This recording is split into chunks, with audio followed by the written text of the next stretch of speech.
ایک پراسرار پرندہ جو آگ سے پیدا ہوتا ہے اور آگ کے شعلوں میں ہی مل جاتا ہے، اس کی زندگی لافانی ہے اور وہ تمام پرندوں کا بادشاہ ہے۔ کیا عربی داستانوں کا یہ پراسرار پرندہ صرف ایک افسانہ ہے یا قدیم زمانے میں یہ سچ میں وجود رکھتا تھا؟ اس ویڈیو میں ہم دنیا کے سب سے پراسرار اور دلچسپ پرندہ سی مرغ یعنی کہ فینکس کے متعلق جانیں گے۔ دنیا میں انواع و اقسام کے پرندے موجود ہیں جو اس کائنات کی خوبصورتی میں چار چاند لگاتے ہیں، لیکن ان پرندوں میں ایک پرندہ ایسا ہے جو اپنی دلچسپ اور حیران کن خصوصیات کی وجہ سے صدیوں سے زیر بحث رہا ہے، جسے سی مرغ یعنی کہ فینکس کہتے ہیں۔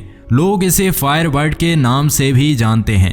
عربی یا فارسی میں اسے انکاہ یا کنوز کہتے ہیں، آریہ لوگ اسے امر بخشی اور ترکی اسے تورل یا ہماہ کہتے ہیں۔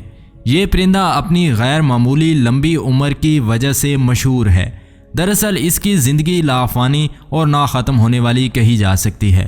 اس پرندے کے متعلق مشہور ہے کہ یہ پرندہ 500 سے 600 سالوں تک زندہ رہنے کے بعد خود کو جلا کر راکھ کر دیتا ہے اور پھر اسی راکھ سے اس کی نسل کا نیا پرندہ جنم لیتا ہے۔ اس پرندے کے متعلق ہر تہذیب اور قوموں میں مختلف کہانیاں موجود ہیں، خواہ قدیم چین ہو یا فارس، بھارت ہو یا عرب ہو۔ مورخین کے مطابق سی مرغ پہلے عرب کے علاقوں میں پایا جاتا تھا اور عرب کے اونچے اور ویران پہاڑی چوٹیوں میں اس کا بسیرا تھا۔ یہ پرندے کوہ کاف میں رہتے تھے جو قدیم دور کا ایک پراسرار اور کرسماتی شہر تھا۔ کہتے ہیں کہ اس پرندے نے کبھی زمین کو نہیں چھوا اور یہ اس قدر اونچائی میں اڑتا تھا کہ اسے کوئی بھی نہ دیکھ پاتا تھا۔ سی مرغ نہایت ہی خوبصورت ہوتا ہے۔ اس کے پر جامنی رنگ کے اور دم نیلی، سبز اور سنہری ہوتی ہے۔ یہ دیکھنے میں کسی بڑے عقاب کی مانند ہے۔ سی مرغ دنیا کے تمام علوم سے واقفیت بھی رکھتا ہے اور بہت وفادار ہوتا ہے۔ 5ویں قبل مسیح میں ہیروڈاٹس نے لکھا تھا کہ عربی لوگ ایک ایسے پرندے میں یقین رکھتے ہیں جسے میں نے صرف تصویروں میں دیکھا ہے، اور ہر 500 سالوں بعد یہ پرندہ خود کو جلا کر نیا جنم لیتا ہے۔ سی مرغ کے آنسو بیماریوں کے علاج کے لیے استعمال ہوتے ہیں اور ان کے آنسوؤں میں بہت سے مرض کی شفا رکھی گئی ہے۔ اسلامی تصوف میں سی مرغ کو ایک اہم مقام حاصل ہے اور صوفیاء کرام نے اس پرندے کو اپنا موضوع کلام بنایا ہے۔ لہٰذا ایران کے مشہور صوفی بزرگ خواجہ فرید الدین عطار نے اپنی کتاب منطق دیر میں سی مرغ کا ذکر کیا ہے، اور اس کتاب میں ایک دلچسپ حکایت موجود ہے جس کے مطابق ایک دفعہ دنیا کے تمام پرندے ہر اقسام اور نسل کے چرندوں پر ایک جگہ جمع ہوئے۔ سب نے کہا کہ زمانے میں اس وقت کوئی ملک بھی بادشاہ سے خالی نہیں ہے، مگر ہماری قوم کا کوئی بادشاہ نہیں، لہٰذا ہمیں رائے مشورہ کر کے اپنا ایک بادشاہ مقرر کرنا چاہیے۔ چنانچہ تمام پرندے سر جوڑ کر بیٹھ گئے اور اس میٹنگ کا آغاز ہوا۔ ہدہد جو اب تک اس میٹنگ سے غیر حاضر تھا وہ اس اجتماع میں آیا۔ ہدہد وہ پرندہ تھا جسے اللہ نے عقل کامل عطا کیا تھا اور وہ ہر نیکی و برائی سے آگاہ تھا۔ ہدہد نے کہا، اے پرندوں کی جماعت، بے شک میں پیغام رساں بھی ہوں اور غیب کی باتیں بھی جانتا ہوں۔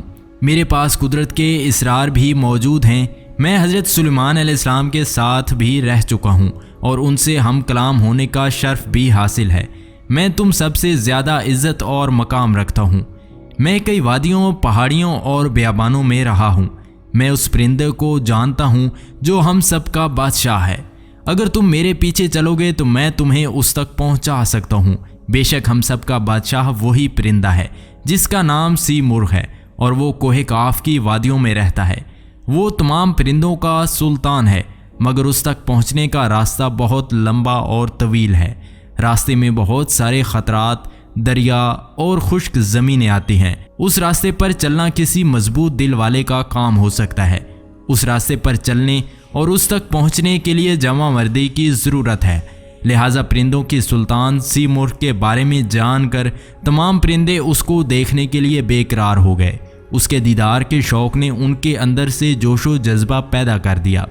چنانچہ تمام پرندوں نے اس راستے پر چلنے کا پکا ارادہ کر لیا۔ سفر شروع کرنے سے پہلے ہدہد نے اس راستے کی تفصیل بتائی۔ اس نے بتایا کہ اس راستے میں تمہیں 7 وادیوں کو پار کرنا ہوگا۔ پہلی وادی کا نام السگنا ہے، یہ بے نیازی کی وادی ہے جہاں ہر چیز کی حیثیت کم ہو جاتی ہے۔ دوسری وادی عشق کی وادی ہے اور اس وادی میں جو بھی جاتا ہے وہ آگ بن جاتا ہے۔ تیسری وادی طلب کی وادی ہے اور اس وادی میں تکلیفوں اور مشکلات کا سامنا ہوتا ہے۔ چوتھی وادی معرفت ہے اور اس وادی کے بے شمار راستے ہیں جہاں چلنے والا کھو جاتا ہے۔ پانچویں وادی توحید کی وادی ہے۔ اس وادی میں کثرت بے وحدت نظر آتی ہے اور یہ راستہ ایک پیچیدہ راز ہے۔ چھٹی وادی حیرت کی وادی ہے، یہاں صرف درد اور حسرت ملتی ہے اور ہر طرف افسوس ہی افسوس ہوتا ہے۔ ساتویں اور آخری وادی فکر و فنا ہے۔ یہ وادی فراموشی اور بے ہوشی کی وادی ہے۔ یہاں پہنچنے والا دیوانہ ہو جاتا ہے اور یہاں گم ہو کر رہ جاتا ہے۔ پرندوں نے سفر کا آغاز کیا۔ اس سفر میں تمام پرندے تھک کر چور ہو گئے، کچھ بیمار پڑ گئے، کچھ کی حالت بدتر ہو گئی۔ بلبل، طوطا، چکور، باز اور دوسرے اقسام کے پرندوں نے راستے میں ہی ہار مان لی۔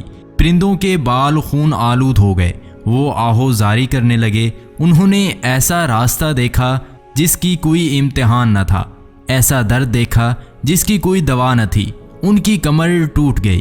ہزاروں پرندے تو درد اور تکلیف برداشت نہ کر پانے کی وجہ سے راستے میں ہی مر گئے۔ انہوں نے ہدہد سے کہا کہ ہم اتنی مشکل وادی کو پار نہیں کر سکتے، لہٰذا ہدہد نے ان وادیوں کے درمیان ایک جگہ پڑاؤ ڈالا اور تمام پرندوں کو جمع کیا۔ ہدہد نے کہا، میں نے تم سے پہلے ہی کہا تھا کہ سیمرغ تک پہنچنا اتنا آسان کام نہیں ہے، لیکن تم مجھے اپنا رہبر مان کر میرے پیچھے چلتے رہو اور ان مشکلات و خطرات کا ڈٹ کر سامنا کرو۔ یاد رکھو، اگر دنیا اور آخرت میں لافانی ہونا چاہتے ہو تو تمہیں اس بادشاہ تک پہنچنا ہوگا۔ اس کے پر کی ایک چھاؤں تمہاری تمام تکلیفوں کو ختم کر دے گی اور تمہاری قسمت کو پلٹ دے گی۔ اے پرندوں کی جماعت، اس دنیا میں تمہیں تھوڑی ہی دن رہنا ہے، پھر ایک دن تو تمہیں موت ضرور آئے گی، لہٰذا دنیا کی نجاست میں کیڑوں کی طرح مرنے سے بہتر ہے کہ تم اپنے سلطان کی بارگاہ میں جا کر شہید ہو جاؤ اور عزت کی موت مرو۔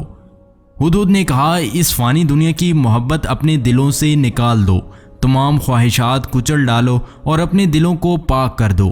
دنیا کی ہر چیز سے بے نیاز ہو جاؤ، حوصلے کو بلند کرو اور اس خیالی دنیا سے بیزار ہو جاؤ۔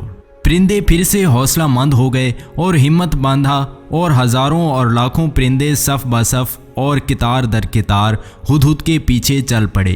آخرکار اس مشکل اور طویل راستے کو پرندوں نے پار کر لیا۔ اس لمبے سفر میں صرف 30 پرندے یہاں تک پہنچ پائے۔ ان تمام وادیوں کو پار کر لینے کے بعد وہ کوہ کاف میں داخل ہوئے۔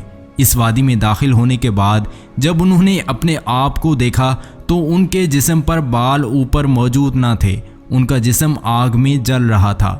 تمام پرندے فانی ہو گئے تھے۔ دراصل انہیں ایک نئی زندگی مل گئی تھی۔